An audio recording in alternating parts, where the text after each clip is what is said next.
RJ Kids। Reshma एक अमीर लड़की थी जिसको अपने अमीर होने का बहुत घमंड था। रेशमा के पास तरह तरह के कपड़े और हर चीज की सुविधा थी। उसके कहने से पहले उसकी माँ सुनीता उसके लिए सारी चीजें लाकर देती थी जो कि बहुत ही महंगी होती थी। माँ देखो ना, मेरी ये ड्रेस मैंने परसों ही तो पहनी थी, अब मुझे ये ड्रेस नहीं पहननी, मुझे नई ड्रेस लाकर दो। खैर चलो मेरे साथ मॉल में चलो और अपने लिए एक महंगी सी ड्रेस खरीद लो। तुम्हारा इस ड्रेस को पहनने का मन नहीं है तो कोई बात नहीं। रेशमा इसी तरह से सुनीता से हर बात मनवा लेती थी और सुनीता उसको हर वो चीज लाकर देती जो वो मांगती थी।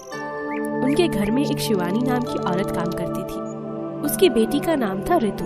एक दिन की बात है, शिवानी अपनी बेटी ऋतु को काम करने के लिए रेशमा के घर ले आती है। अरे ये कितना आलीशान मकान है, ऐसा तो मकान मैं सपने में भी नहीं देख सकती।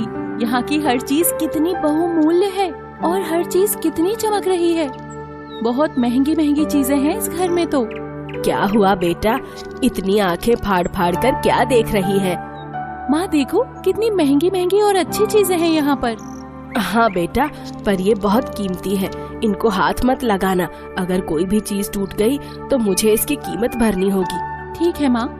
अब तो यहाँ ठहर, मैं काम करके आती हूँ। शिवानी ऋतु को वहीं रुकने के लिए कहकर घर का काम करने के लिए चली जाती है, परंतु ऋतु की आंखें वहाँ की चीजें देखकर ललचा जाती हैं।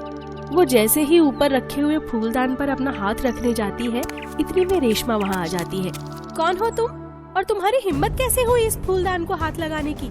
मैंने हाथ नहीं लगाया, मैं तो बस इसको छूने ही वाली थी, इतने में आप आ गए।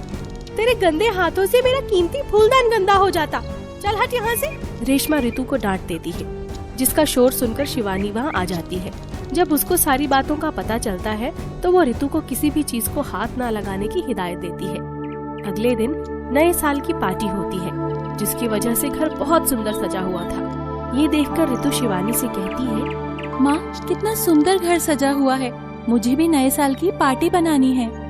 हाँ हाँ ठीक है, नए साल पर मैं तेरे लिए अच्छी सी कोई चीज बना दूंगी। नहीं माँ, मुझे तो नए कपड़े लेने हैं, बाजार से कीमती कीमती सामान लेके आने हैं, बर्गर पिज्जा लेकर सबके साथ पार्टी बनानी है। देखो यहाँ पर कितना अच्छा घर सजा हुआ है। हमारा घर कब बनेगा माँ, या हम उस झोपड़ी में ही रहेंगे? बेटा जितना है हमें उतने में सब्र करना चाहिए। वहीं दूसरी ओर रेशमा के पास सब कुछ होता है, परंतु उसकी माँ के पास अपनी बेटी के लिए वक्त नहीं होता। घर में पार्टी के लिए पूरी सजावट होती है, परंतु फिर भी रेशमा अकेली ही बैठी होती है। उसकी माँ को शहर के काम से बाहर जाना होता है, जिसकी वजह से रेशमा को बहुत बुरा लगता है। क्या हुआ रेशमा, तुम इतनी उदास होकर क्यों बैठी हो? आज तुम्हारे घर में बहुत अच्छी सजावट हो रही है, तरह तरह के पकवान बने हैं, फिर भी तुम उदास हो, क्या हुआ?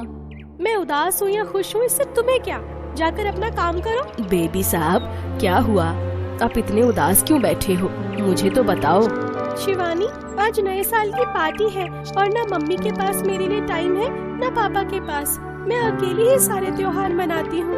नए साल पर सब कुछ दिला दिया मम्मी ने मुझे, महंगे महंगे गिफ्ट भी दिला दिए, पर उनके पास टाइम नहीं मेरे लिए। मुझे ये सब बहुत बुरा लगा। सब कुछ होने के बाद भी मेरे पास कुछ नहीं है। इन सारे पकवानों को मैं कैसे खाऊं? इन सारे गिफ्ट को मैं किसको दिखाऊं? मैं बहुत अकेला महसूस कर रही हूँ। बस इतनी सी बात, चलो तुम मेरे साथ चलो, तुम भी तो मेरी ऋतु की तरह ही हो। हम सब नए साल का स्वागत बहुत अच्छे तरीके से करेंगे। रेशमा शिवानी के साथ ऋतु के घर चल देती है और वहाँ शिवानी बहुत अच्छे अच्छे पकवान बनाती है जो बहुत ही स्वादिष्ट होते हैं। रेशमा उनको खाकर बहुत अच्छा महसूस करती है और कहती है, अरे वाह शिवानी, तुम्हारे हाथों में तो सचमुच जादू है। ये तो बाहर से आए हुए खाने से भी बहुत अच्छा खाना है। ये तो मुझे बहुत अच्छा लगा है। अभी तो कुछ भी नहीं है मैम साहब, अभी तो देखना हम आपके लिए क्या क्या करते हैं। शिवानी घर के आगे एक रंगोली बनाती है जो बहुत ही सुंदर होती है। वो रेशमा को बहुत पसंद आती है। फिर शिवानी रेशमा और ऋतु को लेकर बाजार जाती है। वहाँ वो रास्ते में छोटे छोटे खिलौने दोनों को दिलाती है, जिसकी वजह से शिवानी और ऋतु बहुत खुश होते हैं। फिर अपनी कॉलोनी में ढोल बजवाकर सब नाचते हैं और सब नए साल का स्वागत करते हैं। नए साल के शुरू होते ही शिवानी रेशमा को हलवा खिलाकर मुंह मीठा कराती है और बहुत सारी शुभकामनाएं देती है। ऋतु भी उसको नए साल की बहुत सारी बधाइयाँ देती है। रेशमा शिवानी और ऋतु के साथ नया साल मनाकर बहुत खुश होती है। ये नया साल उसके लिए यादगार साबित होता है। ऋतु, मुझे माफ कर दो, मैंने तुम्हारी गरीबी का मजाक उड़ाया और तुमने गरीब होने के बावजूद भी मुझे अपने साथ नया साल मनाने दिया। आज से तुम मेरे बहुत अच्छी दोस्त हो। मैं अमीरी और गरीबी का रिश्ता न रखकर एक दोस्ती का रिश्ता निभाऊंगी। ऋतु और रेशमा एक दूसरे को गले लगा लेती हैं और एक दूसरे की दोस्त बन जाती हैं। और इसी तरह से रेशमा ऋतु के साथ हर त्योहार को बहुत अच्छी तरह से मनाने लग जाती है। ऋतु भी अब रेशमा की हर तरह से मदद करती थी और रेशमा भी अपने कपड़े ऋतु को दे दिया करती थी, जिन्हें पहनकर वो बहुत खुश होती थी।